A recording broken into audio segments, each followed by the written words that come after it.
জ্যামের নগরী ঢাকা শহরে আমাদের যাদের নিয়মিত যাতায়াত করতে হয়, জ্যামের এই সময়টুকু আমরা কিভাবে কার্যকর সময়ে পরিণত করতে পারি, এ বিষয়ে আমাদের জন্য অসাধারণ এক দৃষ্টান্ত হতে পারেন আমার মরহুম উস্তাদ পরম শ্রদ্ধেয় শিক্ষক হযরত মাওলানা নোমান রহমতুল্লাহ আলী। হুজুরের সাথে অনেকবারই আমার গণপরিবহনে যাতায়াতের সুযোগ হয়েছে। আমি সবসময়ই দেখতাম এই যাতায়াতের সময়টুকুকে কাজে লাগাবার জন্যে হুজুর সাথে করে, যেহেতু তিনি লেখক মানুষ ছিলেন, পাণ্ডুলিপি নিয়ে নিতেন, প্রুফ কাটতেন। আবার কখনো হয়তো মোতালার জন্য, পাঠ করার জন্যে সাথে করে কোনো কিতাব নিয়ে নিচ্ছেন এবং এই সময়টুকু তিনি পেন্সিল, কলম ইত্যাদির সাহায্যে ছোট ছোট নোটও গ্রহণ করতেন। এটা একটা অসাধারণ উপায়। আমরা এই জ্যামের সময়টুকুকে কার্যকর সময়ে পরিণত করবার জন্যে প্রথমত যেটি করতে পারি, ঘর থেকে বের হওয়ার আগে ট্রাফিক অ্যাপ যেগুলো আছে, যেমন গুগল ম্যাপ, এর সাহায্য নিতে পারি আমরা।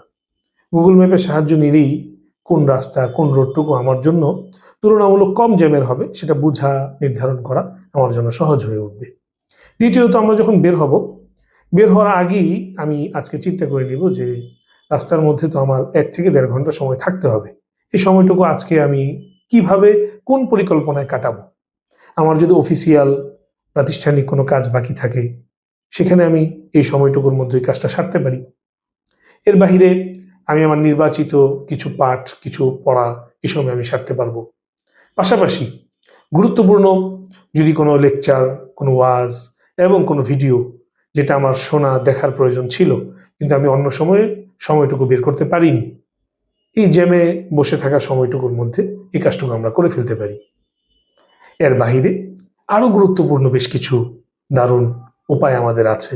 যেমন আমরা যারা হাফেজ আছি অথবা হাফেজ নই, কোরআন তেলাওয়াত করতে পারি, জিকির করতে পারি, দোয়া, দুরুদ, ইস্তেগফার ইত্যাদির মাধ্যমে সময়গুলোকে কাজে লাগাতে পারি।